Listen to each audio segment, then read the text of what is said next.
Nah, inilah yang disebut beringin putih alas roban. Konon beringin putih alas roban ini adalah titik di mana dipercayai masuk gerbang gaibnya katanya.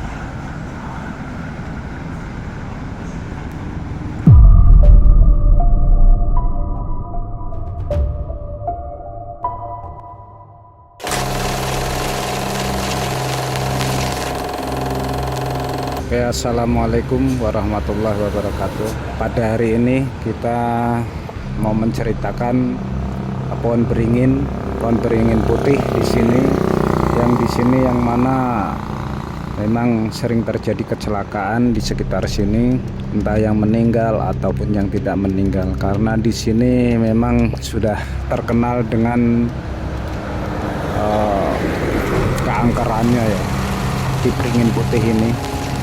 Jadi ini beringin ini memang penunggunya sih banyak sekali, dari penunggu kera putih ya, satu keduanya ular besar di sini memang sering terjadi di sini, sering melihat juga di depan sekitar sini.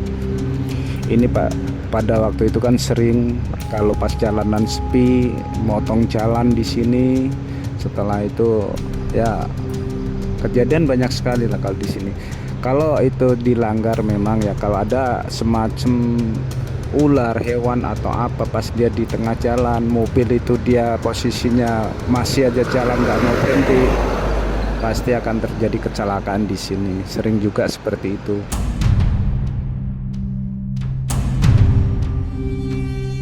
Jadi dari beringin putih ini yang ada di alas roban ini ya, bagi yang percaya ataupun yang tidak percaya ya, itu semua kita kembalikan kepada Yang Maha Kuasa. Kan tetapi memang di sini tempatnya wingit angker. Nah, untuk sekitar daerah sini ataupun yang lain pun sama, karena masih satu kawasan atau masih satu wilayah.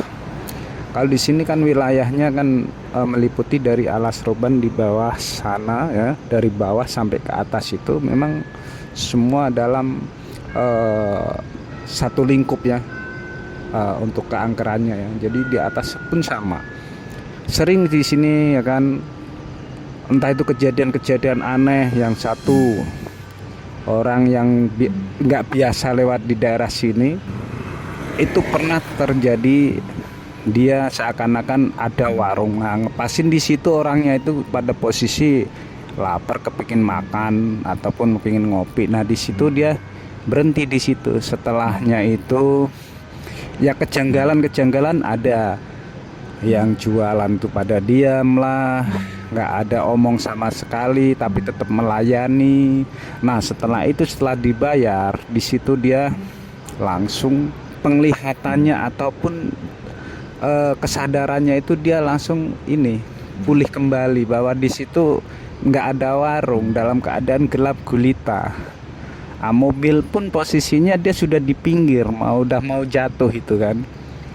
Nah setelah itu dia langsung pergi, saking takutnya kan pergi. Nah itu sering kejadian-kejadian seperti itu. Selain itu juga rombongan-rombongan seperti komunitas seperti itu ya kan, Vespa atau apa, itu pun sering dulu ya kan, seringnya kan lewat di sekitar sini ya. Alas roban sini belum ada jalan tembus yang sebelah barat ya. Kan ada kan di alas roban ini kan ada 3 jalan alternatif ya, satu barat, tengah ini yang asli, yang memang jalanan dari dulu. Yang keduanya ada di jalur selatan.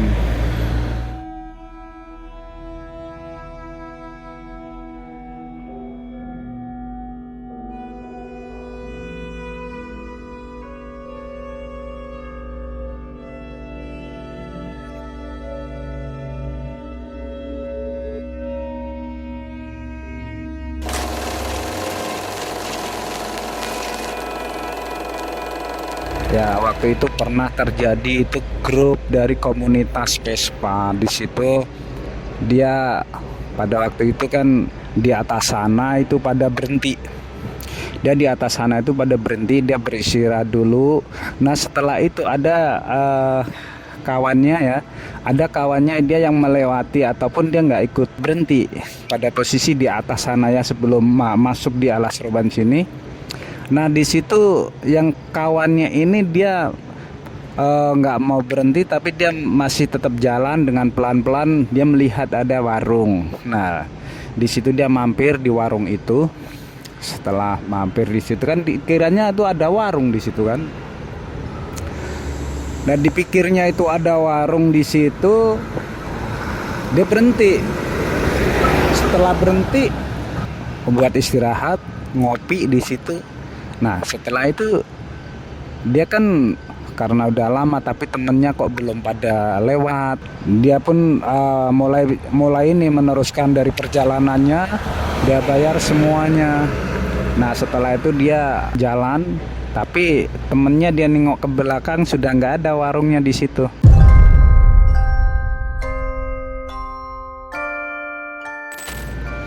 Nah setelah itu kan ini yang satu kan posisi ini malam ya, keadaan malam ya. Setelah itu pas pada posisi di tikungan kilometer 16 yang ada di bawahnya 15. Nah, itu kejadiannya di kilometer 15. Nah kilometer 16-nya itu dia diketawain, dia diikutin dengan sosok seperti perempuan tapi pakainya kebaya merah. Dan di situ diikuti sosok perempuan dengan kebaya merah. Wah, saking takutnya ini kan, tapi dia tetap masih sadar. Setelah itu agak ke bawah sini, nah di atas sini kan kalau malam sampai pagi biasanya kan ada yang menungguin, yang nungguin jalanan ini ataupun yang ngatur jalanan ini supaya sopir lebih berhati-hati dengan diaturnya jalan raya ini ya kan. Yang mau nyalip juga dia biar mengalah salah satunya. Dan dia itu berhenti di situ. Dia nanya, "Pak, begini ya, saya habis ke warung tapi habis itu warungnya kok nggak kelihatan, hilang gitu." Setelah itu saya diikuti dari sosok merah di situ. Sosok merah di situ, dia pakai kebaya merah dibilang gitu. Setelah saya nyampe di sini kok nggak ada, Pak. Nah, tapi yang nunggu di sini dia nggak mau menceritakan itu. Ya udah, yang penting hati-hati aja. Ataupun kalau mau ada kecelakaan di alas roban ini biasanya kalau orang kampung itu dia tahu. Karena apa? Karena pasti ada isyarat dari hewan. Nah, hewan itu kalau di sini namanya kijang kemuning.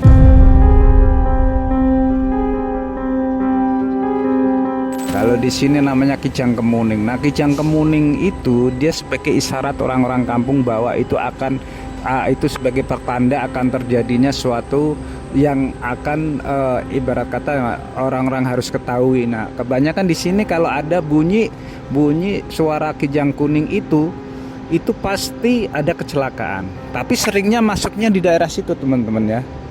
Daerah situ yang sebelah sana. Nah, ini masuknya ke jurang sana. Nah, itu sering sekali. Pada waktu itu masuk ke jurang, tapi alhamdulillah sering sekali terjadi kecelakaan masuk jurang pun jarang sekali ada yang meninggal. Kalau di sini memang saya akui banyak yang nggak meninggal, cuman hanya luka ya, luka parah. Walaupun ada yang meninggal pun pastinya nggak di sini. Banyakan yang sudah masuk ke dibawa ke rumah sakit atau karena parah gitu kan.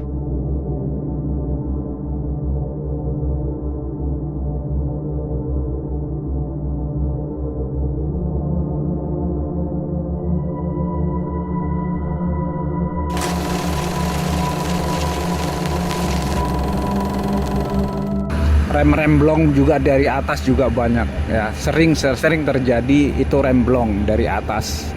Itu sering sekali.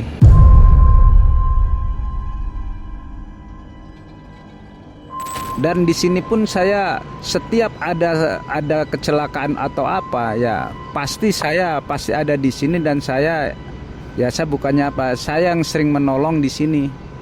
Dari kejadian anak pang yang di atas sana yang nabrak tebing itu, dia ada mobil trailer dia bawa itu muatan koil. Itu anak-anak pang itu kan dia numpang ya di mobil trailer itu. Itu pun kejadiannya mistis juga itu. Dari atas supir aman-aman aja, kata supir nggak ada kejanggalan mau ada remblong bah atau apa. Hanya dari sini aja, dari atas sini aja. Dari atas sini itu remblong itu nyampe ya di atas sini. Itu remblong cuman dari situ nabrak tebing. Itu anak 5 anak pang itu ya meninggal semua di situ. Ada satu cewek di situ yang patah. Ya intinya cuman sekitar ini ya, dari perut ke atas saja, tapi waktu itu masih hidup. Saya kasih semangat dia. Tapi yang lainnya udah kelindas, sudah nggak bentuk ya semuanya ya. Saya ambil saya ini karena ya bukannya apa, di sekitar sini memang nggak pada berani pada waktu itu kan. Yang mengevakuasi itu juga pada nggak berani ya. Saya tak evakuasi saya sendiri di sini, walaupun dalam keadaan tubuh itu nggak berbentuk lagi ya.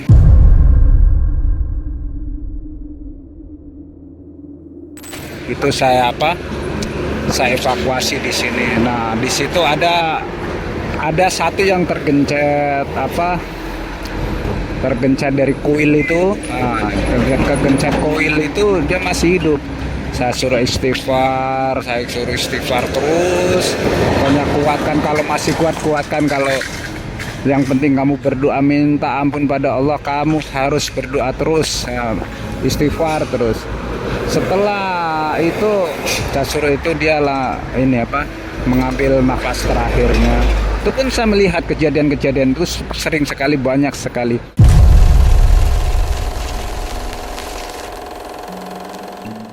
Kalau bagi orang sini sih udah biasa ya, udah biasa. Jadi kalau untuk orang luar ya memang di sini terkenal angkernya ya, terkenal ya intinya penghuninya di sini memang seperti itu. Jadi gambaran-gambaran yang ada di Alas Roban itu ya seperti inilah ya. Jadi tinggal kita aja yang menyikapinya bagaimana, dan kita pun harus berhati-hati. Janganlah kita untuk masukan aja untuk yang lewat di sekitar Alas Roban. Intinya inilah kula nuwun kalau bilang orang Jawa gitu ya. Biar kita diberikan kesehatan keselamatannya sampai tujuan di situ. Jangan meremehkan jalan Alas Roban kok paling kayak gini ya kan, seperti ini katanya bahaya, katanya ini sering terjadi kecelakaan. Kalau yang meremehkan sering sekali akan terjadi kecelakaan di sini. Makanya harus berhati-hati, walaupun kita mau lewat jangankan di Alas Roban, yang lainnya pun sama ya.